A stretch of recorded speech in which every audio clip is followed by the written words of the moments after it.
Bismillahirrahmanirrahim. Assalamualaikum warahmatullahi wabarakatuh. Pertama-tama, mari kita panjatkan puji syukur kita atas kehadirat Allah Subhanahu wa Ta'ala yang telah memberikan kita kesehatan dan kenikmatan sehingga kita bisa melanjutkan perkuliahan kita. Sholawat dan salam kita hadiahkan kepada junjungan kita Nabi besar Muhammad SAW.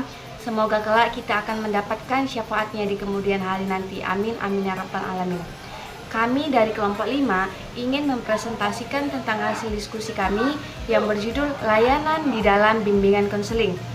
Sebelum kita memulai diskusi, izinkan saya untuk memperkenalkan rekan-rekan saya.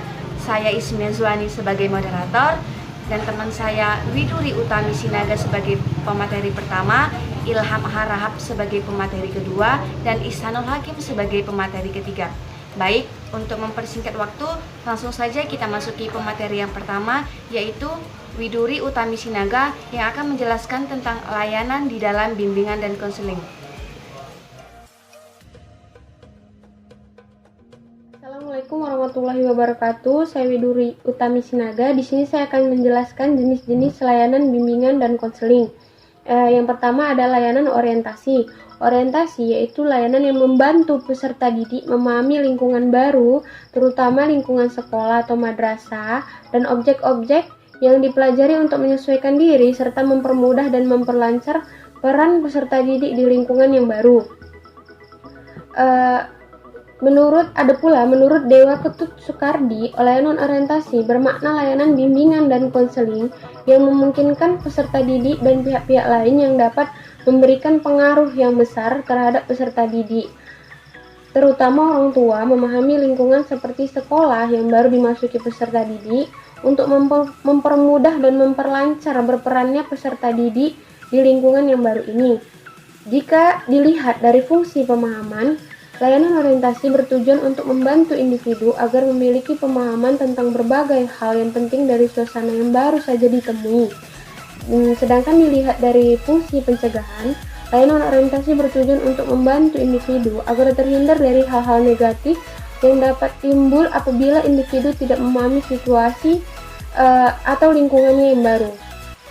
Layanan orientasi juga dapat diselenggarakan melalui berbagai cara seperti ceramah, tanya jawab, dan diskusi yang dilengkapi dengan peragaan, selebaran, tayangan foto atau video, atau dapat juga melakukan peninjauan ke tempat seperti ruangan kelas, laboratorium, museum, dan lainnya. Yang kedua ada layanan informasi.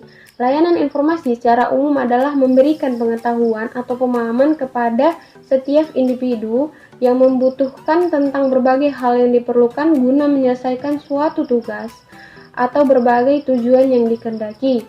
Ada pula tujuan layanan informasi yang pertama yaitu agar setiap individu dapat mengetahui sumber-sumber yang berguna untuk mengetahui beberapa informasi yang dibutuhkan.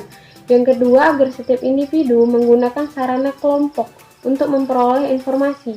Yang ketiga, agar setiap individu mampu memilih dengan tepat beberapa kesempatan yang terdapat dalam lingkungannya sesuai dengan kemampuannya. Yang keempat, agar setiap individu mampu mengarahkan dirinya menuju kehidupan yang akan datang saat masa pendidikannya selesai. Ada pula macam-macam layanan informasi seperti informasi pendidikan, informasi jabatan, informasi sosial budaya. Dari di atas tadi dapat disimpulkan bahwa layanan informasi adalah suatu layanan yang membantu peserta didik atau suatu individu untuk menerima dan memahami berbagai informasi diri, sosial, belajar, karir atau jabatan, dan pendidikan lanjutan. Sekian dari saya, terima kasih. Saya akan melanjutkan materi kita pada hari ini, yaitu layanan yang selanjutnya adalah layanan penempatan dan penyaluran. Layanan penempatan dan penyaluran ini adalah layanan bimbingan dan konseling yang membantu peserta didik dalam mengembangkan potensi, bakat serta minatnya, di mana peserta didik juga akan dibantu oleh guru BK-nya untuk menyalurkan minat, potensi, dan bakat tersebut.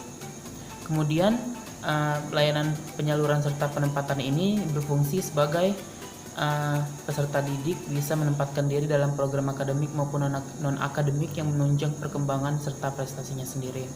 Kemudian ini juga berfungsi sebagai pemahaman tentang potensi, minat, serta bakat peserta didik itu sendiri. Untuk operasionalnya, layanan penempatan dan penyaluran ini bisa dioperasikan dengan membantu peserta didik dalam memilih jurusan kelas yang akan ia masuki. Kemudian juga bisa dengan membantu peserta didik dalam memilih ekstrakurikuler yang dia minati.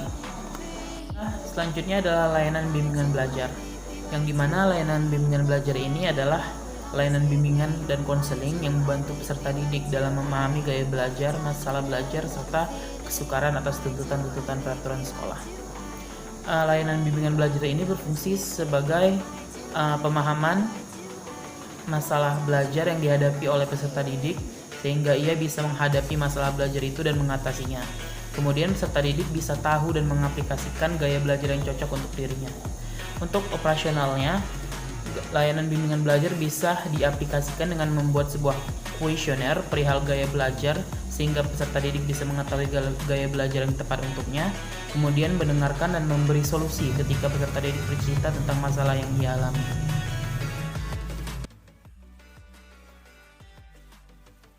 Assalamualaikum warahmatullahi wabarakatuh. Oke teman-teman, nama saya Iksanul Hakim. Di sini saya akan membahas tentang layanan konseling perorangan dan layanan bimbingan dan konseling kelompok. Yang pertama, layanan konseling perorangan. Maksudnya adalah pelayanan khusus dalam hubungan langsung tatap muka antara konselor dan klien. Nah, tujuannya adalah agar klien memahami kondisi dirinya sendiri, lingkungannya, permasalahan yang dialami, kekuatan dan kelemahan dirinya sendiri. Lalu ada layanan bimbingan dan konseling per kelompok. Layanan bimbingan dan konseling kelompok adalah layanan bimbingan dan konseling yang memungkinkan sejumlah peserta didik secara bersama-sama melalui dinamika kelompok memperoleh berbagai bahan dari narasumber tertentu. Apabila konseling perorangan menunjukkan layanan kepada individu, maka bimbingan dan konseling per kelompok mengarah kepada sekelompok individu. Oke, mungkin itu saja yang bisa saya sampaikan. Lebih kurangnya mohon maaf. Assalamualaikum warahmatullahi wabarakatuh. Baik, sekianlah hasil presentasi kami hari ini. Semoga teman-teman bisa mengambil manfaat dari apa yang telah kami sampaikan. Lebih dan kurang kami mohon maaf. Kepada Allah kami mohon ampun. Assalamualaikum warahmatullahi wabarakatuh.